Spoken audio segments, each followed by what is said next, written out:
ભારતીય રેલવે સતત જનભાગીદારીને મજબૂત કરવા માટે વિવિધ જનજાગૃતિ અભિયાનો ચલાવી રહી છે।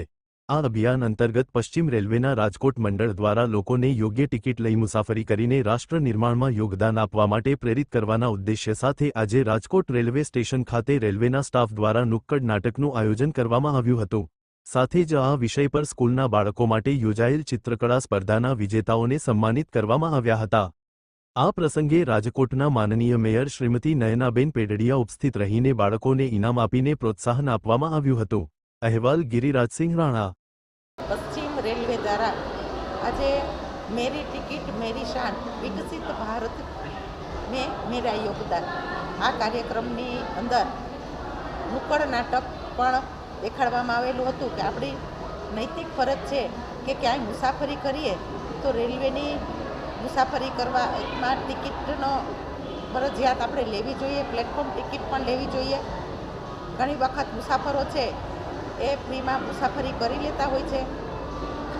એટલે શહેરી નુક્કડ નાટક પ્રસ્તુત કરેલું બાળકો દ્વારા ચિત્ર સ્પર્ધા તેમજ સૂત્ર સ્પર્ધા અને નિબંધ સ્પર્ધાનું પણ પશ્ચિમ રેલવે દ્વારા આયોજન કરવામાં આવેલું હતું। ટિકિટ લેવી અને એના પૈસાથી આપણે જે મુસાફરી કરી છે એ ભંડોળથી રેલવેનો વિકાસ થતો હોય છે। પહેલાંના જમાનાની અંદર રેલવે કેવી હતી તો કે કોલસાથી ચાલતી હતી।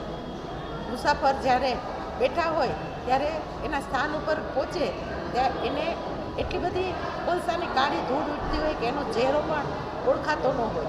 ત્યારે ભારત જ્યારે વિકસિત છે થઈ રહ્યું છે ત્યારે માનનીય વડાપ્રધાન નરેન્દ્રભાઈ મોદીનું સપનું છે કે 2047માં ભારત છે એ સંપૂર્ણ વિકસિત થશે। તો વિકસિત થવું એટલે શું તો કે આપણી નૈતિક ફરજ હોવી જોઈએ કે મુસાફરી કરીએ ત્યારે હંમેશા ટિકિટ લેવી કે એના ખર્ચથી રેલવેનો અત્યારે તમે જોઈ શકો છો કે સુંદર વિકાસ થઈ રહ્યો છે। કોલસાથી ચાલતી ટ્રેન અત્યારે વિદ્યુતથી ચાલવા લાગી છે। ચોખ્ખાઈ પણ એટલી પ્લેટફોર્મ પર પણ તમને જોવા મળે છે।